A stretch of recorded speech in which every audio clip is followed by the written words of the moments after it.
In this video, we will show you how to freeze panes in Excel. Let's say you want to freeze the top row. Click the View tab and click the Freeze Top Row button.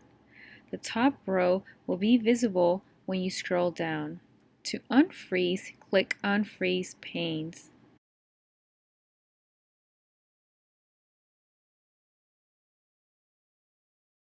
If you want to freeze a column, let's say you want column A and B to be visible when you scroll to the right, select column C and click Freeze Panes.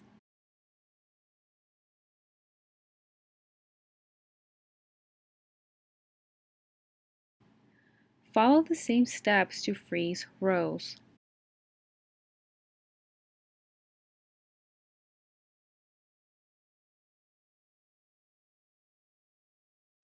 To freeze rows and columns, let's say you want to freeze column A and row 1. Select the cell that is to the right of the column and below the row and click Freeze Panes.